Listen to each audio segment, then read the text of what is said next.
at 60 miles an hour, the loudest noise in this new Rolls Royce is the electric clock.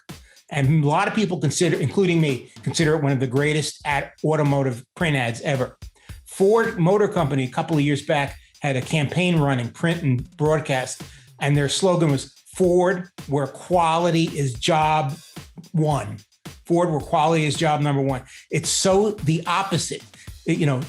Ogilvy was so specific.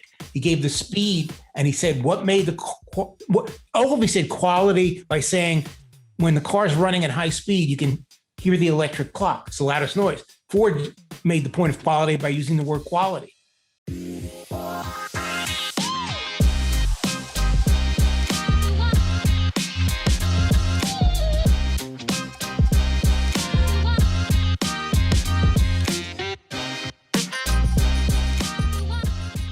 Hi, I'm Nishant Garg with What Market Wants. My guest for today is an award-winning copywriter. He has more than 4 decades of work experience. He has worked with companies like AT&T, Forbes, IBM, and Intuit. He has taught at New York University. He is the author of over 100 published books, which includes the classic, The Copywriter's Handbook. Let's welcome the legendary Bob Bly. Hi. Hey, thanks for having me. I appreciate it. So tell me, what's the story behind using 2 names, Robert and Bob? Well, of course, my full name is Robert Bly, but there is a famous poet named Robert Bly, the guy who wrote the book Iron Johns. So to avoid being mistaken for him, in my books, I use the name Robert W Bly. And in conversation, I use Bob because it's informal. What does the W stand for? Wayne. So are you related to Bruce Wayne by any chance? It's funny that you say that. That's the joke I always give other people. You're the first one to ever think of it. But yeah, I say I got that name because I live in Gotham City. So you graduated as a chemical engineer. You took your first job as a technical writer. Then you quit to start working as a freelance copywriter. A year later, you got married. What has been the most challenging role for you? You mean in work or in life? In life and work, both. Well, in life, it's not a pleasant answer, but when I was young, I got married young, and soon after we were married, my wife had cancer, and we've been living with it in some form or another for decades. So that's one thing that makes life difficult. In terms of work, I don't think of it as difficult. I think of it as challenging. And like for most people, what's most challenging is the rapid rate of change, the pace at which things change. If they had stayed exactly the same as when I started, it'd be easy, but it'd be boring. Part of survival and doing well in life is welcoming and accommodating all the differences rather than running away. And marketing, the obvious changes are going from an offline world when I started, pure print, and also broadcast, to a multi-channel world with both print, broadcast, and digital. And the digital was not there when I started. You've clearly witnessed a lot of things change. So tell me, how often do you come across marketing copy that does not do a good job of selling? I would say in the course of a day, of the things I read and see online and hear on radio and TV, I would say that 97% of them are not well executed. And the reason I think is not because people are illiterate or they can't write, because they simply are not educated or they've forgotten the fundamentals of direct response marketing, of marketing. 97%, that's quite a huge number. So tell me, how do you even spot the difference between an amateur copywriter versus a seasoned copywriter? I would say there's not one single answer. There's a number of ways, but one of the obvious ones is that the amateur lacks specifics. They haven't done their research. So if they're trying to sell you a product, they basically say it's great. They say you should like it and they give some benefits, but they don't go in depth as to what it can do for the user and why it's superior. For example, I wrote an ad for a client of mine, that sells what are called bespoke beds. They're high-end specialized beds. And we wrote a 1-page ad on it. And we we said the bed is better than other beds for certain type of people. And then the copy for a one-page print ad, it's 600 words long, has 16 different proof points of why it's better. So you read it and it's overwhelmingly clear that it's better. And amateurs don't do that. They don't like to do the deep digging. Could you give us an example of an amateur copy that you came across recently? Oh, I have to think. It happens all the time, but I'll give you one that was not recent, but that sticks in my mind. Yeah. There was I don't know if you've seen this, but have you ever seen the classic David Ogilvy ad for Rolls-Royce? I think so. I can't recall, honestly. Yeah, it says, the headline is, at 60 miles an hour, the loudest noise in this new Rolls-Royce is the electric clock. And a lot of people consider, including me, consider it one of the greatest automotive print ads ever. Ford Motor Company, a couple of years back, had a campaign running, print and broadcast, and their slogan was Ford, where quality is job one. Ford, where quality is job number one. It's so the opposite. Ogilvy was so specific. He gave the speed, and he said, Ogilvy said quality by saying, when the car's running at high speed, you can hear the electric clock. It's the loudest noise. Ford made the point of quality by using the word quality, Which is kind of cliche. Yeah, they're cliche and lazy, and Ogilvy was hardworking. So Ogilvy is basically trying to sell them a desire. And on the other hand, Ford is just talking about themselves. Well, also it's laziness. You think about it. If you're writing for a car and the client says, or your boss, who's the company president or the marketing manager, CMO, says, we want to stress quality. I mean, what a lazy cop out it is to say, okay, let's say quality. Obviously, Ogilvy thought about this on a much deeper level. One marketing cliche that I see very often is, you pick any industry and visit a few company websites. They're all claiming to be the leading company, the best in their space, which feels meaningless after a point. The other problem with it, let me just mention, in addition to it being a cliche, it's not believable. If you say you're the leader, if you say you're the best, people know you're bragging, you're promoting yourself. It's only meaningful if someone else says it about you. I totally agree with you. So we all know that good marketing copy comes at a premium. How do you convince a startup to invest in it, especially when they're working with limited funds? Well, here's my answer that I don't think is really a good one. For me, as a freelance copywriter, I don't do what you said. I only work for clients who already value copy, know what good copy is, and are committed to paying. They know the rate at which it goes, and they're committed to paying that price because they value it. I never try to convince anybody, that, hey, your company has lousy advertising. You really need good copy. It's like, if you're selling, Omaha Steaks, the company, right? Yeah. Yeah. So if you're selling Omaha Steaks, you're sending your direct mail pieces, let's say, or your email blasts to lists of people who are carnivores, who are meat buyers, maybe people who have bought a barbecue or something. You don't send your advertising out to the subscriber list of Vegetarian Times and say, you really should eat meat. You already sell to the converted. That's the key. You sell to an audience that wants what you have. Interesting. Tell me, what is that one opinion about your work or marketing that you don't agree with? Oh, that's easy. As soon as you said it, it popped into my mind. Nobody reads copy anymore. Oh, really? People really say that? People have been saying it to me, and I've been doing this, as you said, for 40 years. They've been saying it to me since day one I got into it. I remember once I wrote copy for an industrial manufacturer. They had a technical brochure, and I had a lot of copy because it's a complicated product, and it's being sold to professionals in a specific industry.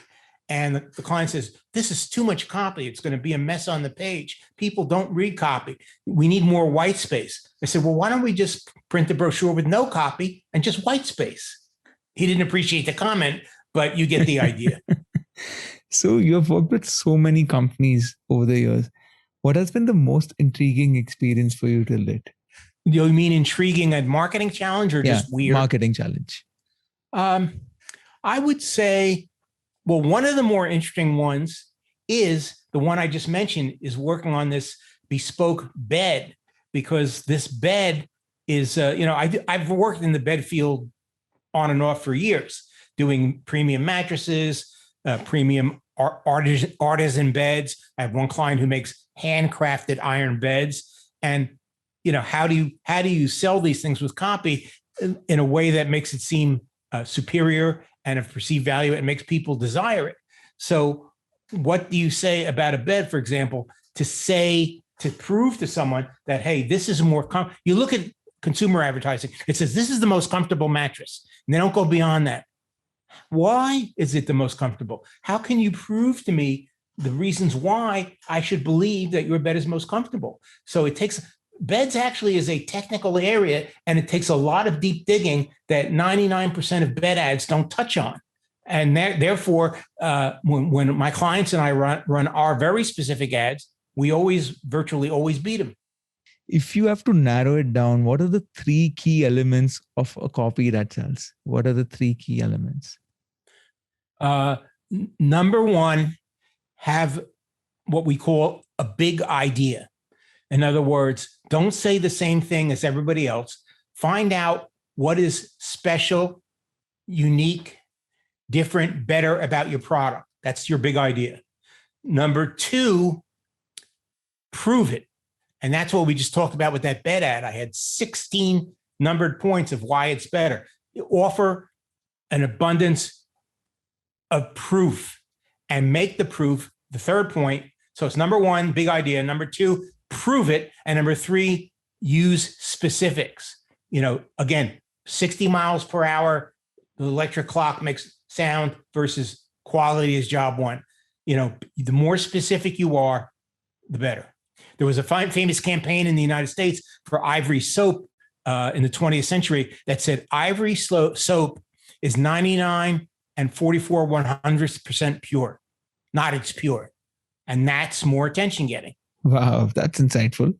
So tell me, do you have any marketing or copywriting tips that you have not yet shared in the book? I think every day I learn, or let's say not every day, every week, certainly, I come across something that is not, is new. And then I say, gee, I wish it was in my book. So I'm trying to think of something specific. It'll come to me. I'll come back with it. There's probably a lot, but right now nothing comes to mind. One thing that I learned fairly recently, however, is that we know for a long time that if you're doing print or on screen, you're doing text, if the copy is in quotation marks, it gets better readership because we are trained, our eye is trained to go to quotation marks. And people always say, I'd love to do that, but I don't have a testimonial from a client or a review of my product, from a reviewer that I can put in quotes. And a technique that I learned a few months ago was what we call the unattributed testimonial. Put your headline there, just put quotation marks around it, and don't attribute it to anyone. And it has the same or near the same powerful effect because of just the visual of the headline, of the quotation marks. They're a symbol that attracts the eye. And no newspaper writers know this. That's why there are so many quotations within the stories. That's one of the reasons. Wow, that's such a small but such a powerful detail that you shared. Yeah. In my opinion, these little things really matter.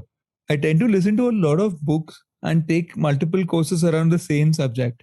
70 to 80% of the content might be repeated. It might be something that I already know, but it is that extra 20% that is new, that is really valuable. Adding that from multiple resources to my knowledge bank has been very powerful. That's what I tell people. I say, listen, and I teach this to people who are writing books as well. I say, listen, don't feel the pressure that you have to come up with the greatest discovery since the universe began. When a reader reads your book, let's say, yes, just like you said, 70, 80, 90% of it will be stuff that he or she already knows. They will not be disappointed. They'll read you saying and say, yeah, this guy knows what he's talking about. Yeah. So it's affirmation, it's confirmation. But yes, also what you said, 10 to 15 to 20% is new. So not only did they get their learning and beliefs reinforced, but they went beyond that and they got something that they didn't know before. And I tell people, and I feel this way, if I get just one new useful idea out of a 250-page book, it pays back its cost to me 100 times over. That's so true. When I think of it this way, the amount I pay for a book versus the amount I would pay to hire that person or consult with him, in comparison, that's such a measly amount. It can't get better than that. It's so, and I admire that you said that. It's such a wise observation and true. And a lot of people just simply do not get that. There is an author named Robin Sharma who puts it this way. If you're reading a book, think of it like a meeting with that person. For example, if I'm reading a book by you, I treat it like a one-on-one session with you. It is that valuable. Yeah, but I also view it the way you did. If I'm reading a book on, I don't know, let's say Management by Tom Peters, for me to hire him per day would be $100,000 a day. I'm getting the same knowledge in a book I paid $15 for. How could I come out better? So who do you look up to in your industry? I look up to, there are a number of people. It's not a small group, but I'd say the first group is I look up to people who are established giants. I hate to use the word, but giants or top people in the field. I did mention David Ogilvy. So he's deceased now, but he's one I had some interaction with him when he was alive. He is certainly at the top of the list. There's another guy who's more contemporary, who's involved in the marketing specifically of information products, financial and health newsletters. His name is Mark Ford. He's a friend of mine or a colleague of mine, and I look up to him. I would say another one that I look up to is, he passed away just last year, Ted Nicholas, who was a famous writer of direct response ads. And there are many others, but those would be three. So you mentioned you had an interaction with David Ogilvy. Did you work with him? No, I didn't work with him. When I came out with my book, The Copywriter's Handbook, the publisher said, give us a list of 10 people we could send it to for a cover blurb, little nice cover blurb.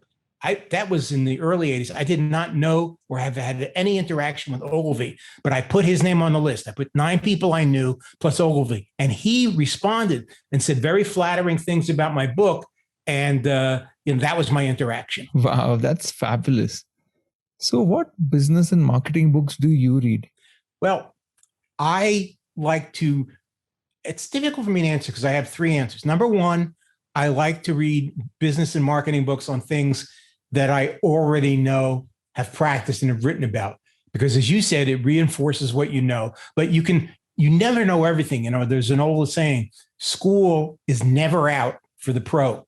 So I read things about stuff I already know. The second thing is I go to marketing books and business books on topics that I should know, but don't. So for example, I'm reading a book now on something very simple on doing Facebook advertising, which is not something I do a lot of.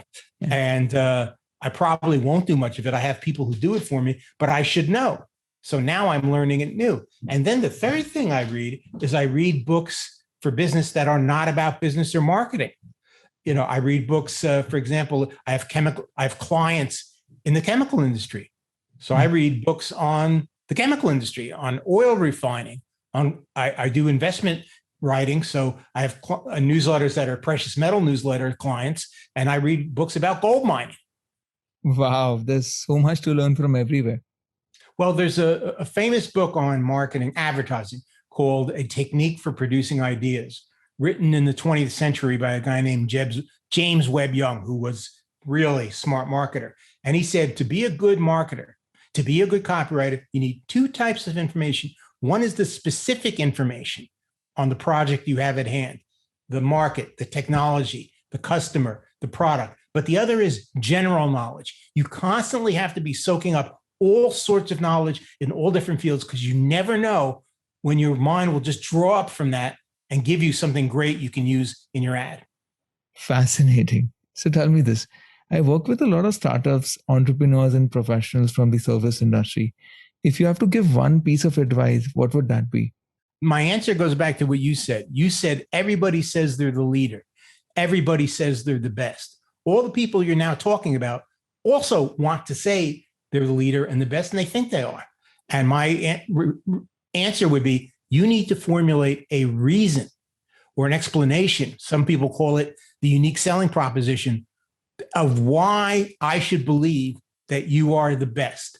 What makes you different and better than the competition? Because if you can't instantly say that, if I ask you, well, what's better about your store? What's better about your filtration system? And you don't have an instant, clear, one-sentence answer, how are you going to sell your product? You're not. I recently took a scriptwriting course to enhance my storytelling techniques as a marketer. Have you ever applied the fundamentals of scriptwriting to copywriting? Well, I think what you say is totally valid. In fact, I had this discussion with one of my friends / colleagues yesterday, and he was talking about, he's reading the script writing book. I don't know if you've ever read it, by Robert McKee, who is usually recognized as the guru in teaching script writing. And he said how applicable it was to marketing.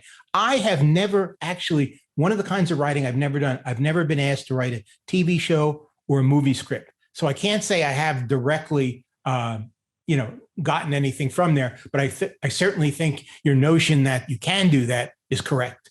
What inspired you to write 100 books? That's a crazy number.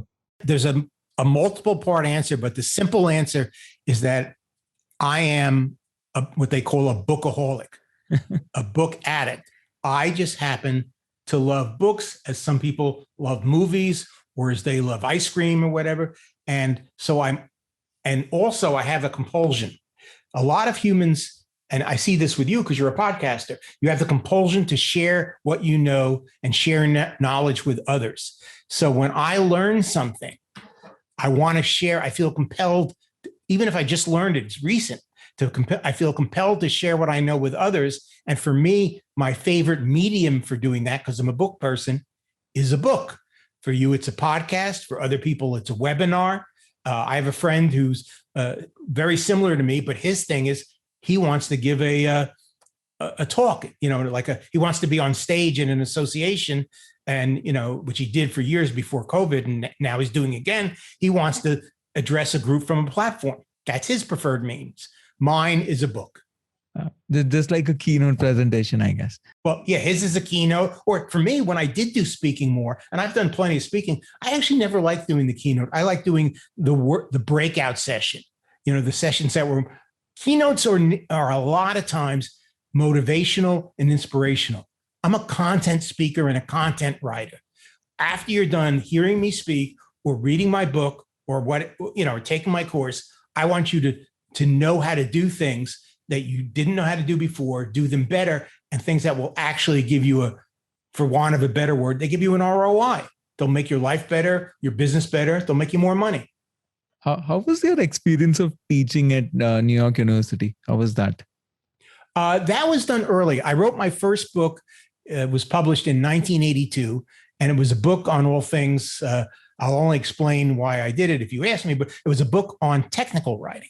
Because as you said. Yes, the elements of technical writing, right? Yeah, so I was a technical writer in my corporate job, my first corporate job when I graduated college in the late 70s.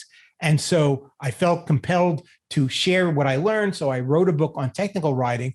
And when I came out, I got a call from New York University Adult Education School. They call it the School of Continuing Education. They said, oh, we have this book. We're looking for someone to teach a technical writing course. And I jumped on it and I loved doing it. And I did it for a few years.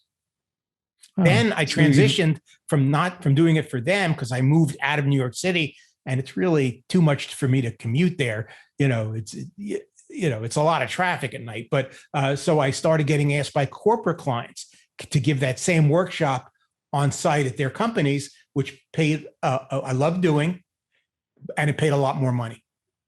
Talking about New York, if you see from a rational lens, some of its major tourist attractions like Central Park, Brooklyn Bridge are not that extraordinary. It is the stories attached to it, the emotions they trigger, that make it so special for so many people. I agree with you. Interestingly, I personally just drove over Brooklyn Bridge last weekend. My youngest son lives in Brooklyn, so that's how we get to see him. We live in Jersey, so it's like a 1-hour drive. It has been an absolute pleasure talking to you, Bob. You are truly inspiring. Thanks a lot for your time. The same here. I really enjoyed this. The moment you confirmed you're going to be my guest on the show, I was all excited. I was thinking to myself, Bob is definitely going to be amazing, but there's a high chance I screw it up and not get the most out of it. Somehow I doubt that, but this was good. And you're a really good interview and also obviously knowledgeable. Thanks a lot, Bob. It was great having you. If you're an entrepreneur or marketer, you must check out his books. You'll find the links in the description. If you want more such great insights from the world of business, branding, and marketing, subscribe, follow What Market Wants on social media, and let me help you unlock your market potential. Take care.